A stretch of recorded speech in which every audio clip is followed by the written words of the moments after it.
안녕하세요. 오만사입니다. 저희 친정엄마가 아직은 60대인데 골다공증으로 고생이 심하세요.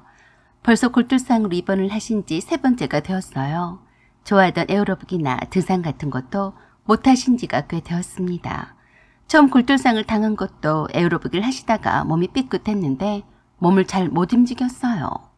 그때부터 골다공증으로 인한 골tur상이기 때문에 더 이상 운동도 쉽사리 할 수 없게 되었어요. 그러다 보니 근육 손실도 만만치 않게 와서 갈수록 다리 힘이 없다 보니 자주 넘어지면서 골절상을 쉽게 당하게 되는 악순환이 반복이 되곤 했습니다. 이번에도 친정엄마가 골절상을 당하셔서 입원을 하시게 되었는데 아무것도 못하셨어요. 돌봐줄 사람이라곤 딸인 저 하나밖에 없는데 제가 다 평간호를 해야 했습니다. 사실 핑계 같지만 엄마의 평간호를 위해서 제가 직장도 그만두었어요. 간병인을 사서 엄마 곁에 두는 일도 한계가 있더라고요. 엄마도 불편해했었고요.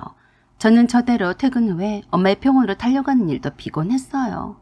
뼈가 잘 붙지 않아서 먹는 것도 신경을 써야 했고 집으로 돌아와서 통원 치료를 하는 것도 만만치가 않았어요. 그런다고 해서 벌써 이른 나이에 요양병원에 맡길 수도 없는 노릇이었어요.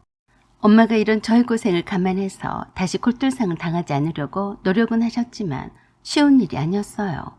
그래서 작정하고 엄마를 돌봐야겠다는 생각에 직장도 그만두고 엄마를 돌보고 있던 때였어요. 시어머니가 시댁으로 오라고 연락을 하셔서 찾아갔습니다.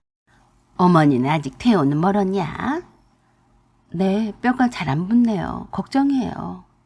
아이고, 벌써 3번째가 아니냐? 좀 날만 하면 또 골절이고 하니? 어떻게 하면 좋으냐? 너도 맨날 네 엄마한테 매달려 살 수도 없지 않니?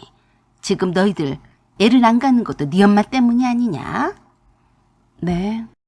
그러자 한숨을 푹 내쉬며 그러셨어요. 지금 사돈 집은 어떻게 하고 있냐? 엄마 집 말씀이세요? 그래. 지금 몇 달째 비어있을 것 아니냐? 네. 가끔씩 제가 가서 화분에 물도 주러 가곤 해요. 엄마 물건도 가지러 가니까요.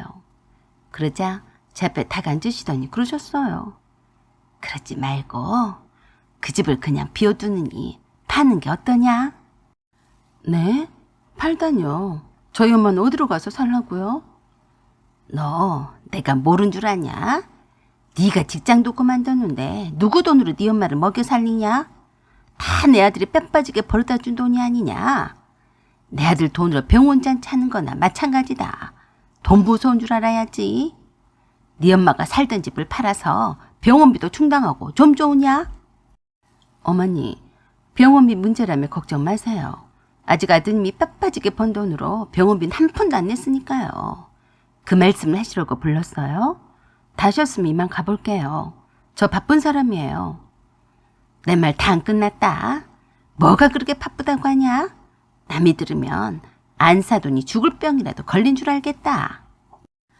그럼 얼른 말씀을 하세요. 주연이가 짝꿍이 생겼다. 지금 동거 중인데 빨리 식을 올려야겠어. 그래서 말인데 네 엄마가 살던 집을 팔아서 주연이 신혼집을 장만하는 것이 어떠냐? 순간 제가 잘못 들은 줄 알았습니다. 뭐라고요? 누구 집을 팔라고 하셨어요? 왜 놀라고 그래? 안 사돈이 맨날 병원에만 누워있는데 집이 무슨 필요냐? 어머니, 무슨 말씀을 그렇게 하세요? 네 엄마가 일당 얼마짜리 병원비를 쓰는 줄 내가 모른 줄 아냐? 내 아들 돈은 병원비 쓰지 않았다고 해도 네 돈은 돈이 아니냐? 언젠가는 다 써버리고 내 아들 돈을 쓸 게 아니냐? 그 정도는 네가 신우한테 해줘야지. 안 그러냐? 아니요, 그렇게는 못합니다. 정 마음에 안 드시면 저랑 아드님이랑 이혼을 시키시던가요. 아들 돈으로 아들 장모 병원 잔치를 할까봐 두려우시면 이혼을 해드릴게요.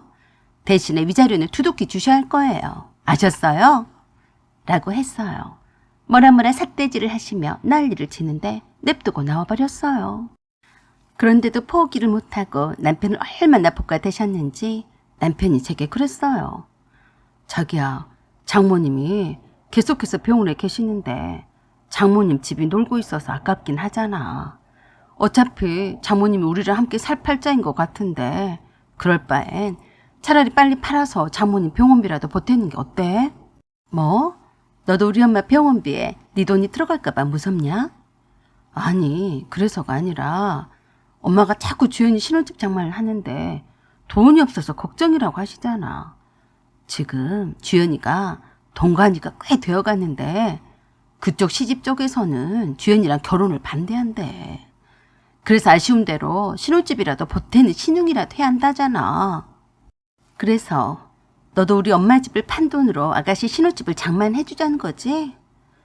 나도 장모님을 내 부모라 여기고 모시고 살 생각을 하고 있어. 그럼 너도 내 동생이 결혼을 하는데 신경 좀 써야 하는 거 아니냐? 그래? 하필 장모 집을 팔아서 그 돈으로 네 동생이 신혼집을 사주겠다는 게 말이 되냐? 왜 말이 안 돼? 장모님은 우리랑 함께 살면 되잖아. 참 말은 쉽네. 그러면 내가 얼씨구나 좋아할 줄 알았어? 지금도 어머니가 네 돈으로 우리 엄마 병원 잔치를 한다고 노래를 부르시더라. 병원비 그거 얼마나 든다고. 그런데 감히 우리 엄마 돈으로 아가씨 신혼집을 사주자고 하냐? 이런 생도둑이 어디 있냐? 하여간 양심도 없네. 그렇게 해서 남편과 투마를 안고 헤어졌어요. 더 이상 같이 살 이유가 없더라고요. 똑같이 딱 반으로 나눠서 헤어지자고 했는데 몸만 딸랑 나가라고 해서 얼마나 열불이 났는지 모릅니다. 감정 싸움까지 번져서 이혼 소송까지 하느라 저도 참 피곤했어요. 결국 몇 푼 안 되는 위자료를 받느라 고생께나 했지만 그만한 가치는 있더라고요. 그 후 수년이 흐른 뒤에 간간히 전 남편에 대한 소식을 주변 지인들을 통해 들을 수가 있었어요. 술집에서 만난 러시아 여자와 살다가 그 여자가 임신을 하게 되는 바람에 혼인신고까지 해서 살고 있다고 했어요. 그런데 전 시어머니는 아들 집에 팔도 못 디뎌보고 문전박대를 당한다고 하더라고요. 러시아인 며느리와 역시나 사이가 안 좋은 모양이었어요. 이제는 남이니까 그런가 보다 했는데 언제부터인가 어떤 노인이 자꾸 저희 집 앞에서 서성거리기 시작했어요. 처음에는 몰랐었다가 이웃집 아주머니가 말해줘서 알았어요. 엄마의 골다공증도 식이요법으로 많이 좋아지셔서 한나절 동안 걷기 운동으로 공원으로 산책을 하시느라 집에는 안 계셨어요.